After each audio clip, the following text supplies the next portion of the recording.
Hi all, welcome back to civil tech.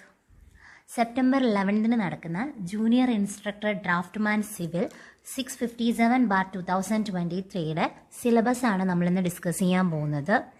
Teaching field ആഗ്രഹമുള്ളവർക്ക് apply ചെയ്യാൻ പറ്റുന്ന അല്ലെങ്കിൽ അത് ക്രാക്ക് ചെയ്യാൻ പറ്റുന്നതായിട്ടുള്ള ഒരു എക്സാമാണ് ജൂനിയർ ഇൻസ്ട്രക്ടർ ഡ്രാഫ്റ്റ്മാൻ സിവിൽ എന്ന് പറയുന്നത്. ഇതെന്ന് പറയുന്നത് ടീച്ചിങ് പോസ്റ്റാണ്, ITയിലെ ടീച്ചിങ് പോസ്റ്റാണ് വരുന്നത്.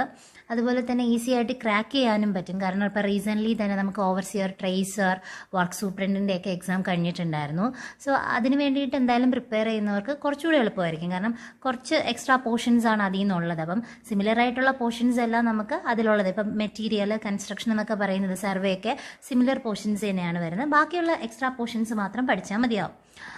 അപ്പോൾ ഇനി നമ്മൾ കാൽക്കുലേറ്റ് ചെയ്യുവാണെങ്കിൽ ഇനി 1 മന്തിൻ്റെ ഡ്യൂറേഷൻ മാത്രമേ നമുക്കുള്ളൂ ഇനി എക്സാമിന് വേണ്ടിയിട്ട്. ഇപ്പോൾ ഈ എക്സ്ട്രാ വരുന്ന ഇപ്പോൾ ജൂലൈ മുതൽ സ്റ്റാർട്ട് ചെയ്യുവാണെങ്കിൽ കുറച്ചുകൂടെ ഉണ്ട്. എങ്കിൽ പോലും നമ്മളൊരു ഓഗസ്റ്റ് കണക്കാക്കിയാൽ മതി. നമുക്ക് പഠിക്കാനുള്ള ആ ഒരു ടൈം അത്രയേ ഉള്ളൂ. അപ്പോൾ ആ ഒരു രീതിയിൽ നമ്മൾ പ്രിപ്പയർ ചെയ്യാം. ഓക്കെ, അപ്പോൾ നമുക്കിന്ന് അതിൻ്റെ സിലബസ് പരിചയപ്പെടാം.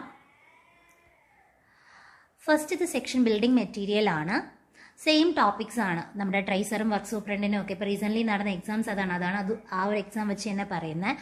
സോ അതിലുള്ള സെയിം ടോപ്പിക്സ് തന്നെയാണ് ഇവിടെയും വരുന്നത്. Rock, stones, brick, lime, cement, pozzolana materials, clay products, mortar, concrete, timber, admixtures, paint and varnish, metals, plastics. Okay, 15 മാർക്സിനാണ് വരുന്നത് നമ്മുടെ ബിൽഡിംഗ് മെറ്റീരിയൽ എന്ന് പറയുന്നത്. അടുത്ത നെക്സ്റ്റ് ടോപ്പിക്സ് കൺസ്ട്രക്ഷൻ ടെക്നോളജി, നമ്മുടെ ബിൽഡിംഗ് കൺസ്ട്രക്ഷൻ കൂടെയാണ് വരുന്നത്. സോ അതും എത്ര മാർക്ക് തന്നെയാണ് പറയുന്നത്? 15 മാർക്സ് തന്നെയാണ്.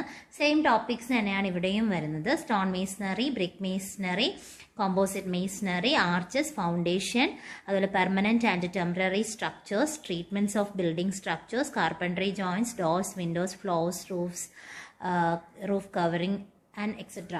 ഓക്കെ, ഇപ്പം ഇത്രയും കാര്യങ്ങൾ നമ്മൾ പഠിച്ച കാര്യങ്ങൾ തന്നെയാണ് വരുന്നത്.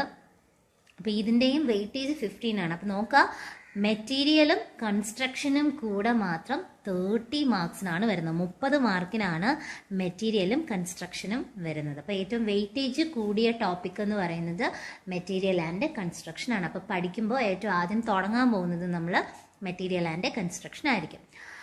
Next building drawing and planning ആണ് വരുന്നത്. ബിൽഡിംഗ് ഡ്രോയിങ് ആൻഡ് പ്ലാനിംഗ് എന്ന് പറയുമ്പോൾ നമ്മുടെ ബിൽഡിംഗ് ബൈലാസും വരുന്നുണ്ട്, അതുപോലെ തന്നെ ഓട്ടോക്യാഡും ഒക്കെ ഇൻക്ലൂഡഡ് ആണ്, പിന്നെ ഗ്രാഫിക്സും. ഓക്കെ, അപ്പോൾ ഇതെല്ലാം കൂടെ നമുക്ക് വരുന്നത് 10 മാർക്കിനാണ് വരുന്നത്.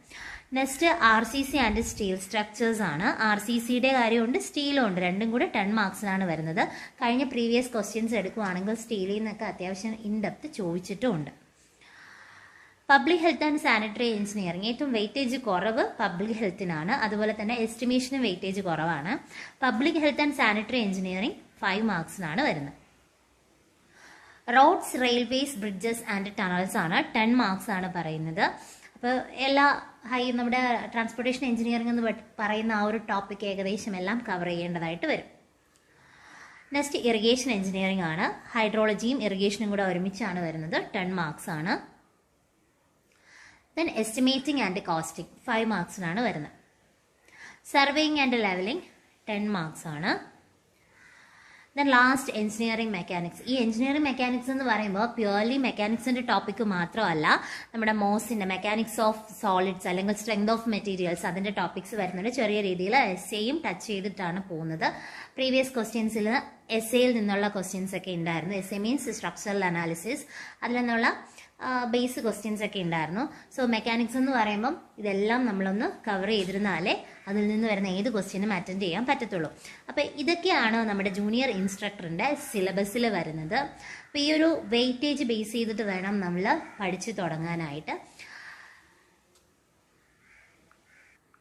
കഴിഞ്ഞ എക്സാംസിന് വാക്കൻസി വളരെ കുറവാണ് റിപ്പോർട്ട് ചെയ്തിട്ടുണ്ടായിരുന്നത്. പക്ഷേ ആ റിപ്പോർട്ട് ചെയ്തതിന് ഒരുപാട് കൂടുതലാണ് അഡ്വൈസ് പോയത്. 100+ അഡ്വൈസ്, 109 വരെയൊക്കെ പോയിട്ടുണ്ട് അഡ്വൈസ്. അത് ഇപ്പോൾ 2024 ഏപ്രിലൊക്കെ ആയിരുന്നു ലാസ്റ്റ് അഡ്വൈസ് വന്നിട്ടുണ്ടായിരുന്നത്. സോ അതുകൊണ്ട് തന്നെ നമ്മൾ വേക്കൻസി നോക്കി പഠിക്കാൻ നിൽക്കരുത്. ഇപ്പോൾ വേക്കൻസി എത്ര പറഞ്ഞാലും അതിൽ നിന്ന് കുറച്ചുകൂടെ കൂടുതൽ എന്തായാലും കാണും. അപ്പോൾ അതുകൊണ്ട് തന്നെ ഇന്ന് മുതൽ ഈ എക്സാമിനുള്ള പ്രിപ്പറേഷൻസ് എടുക്കുക.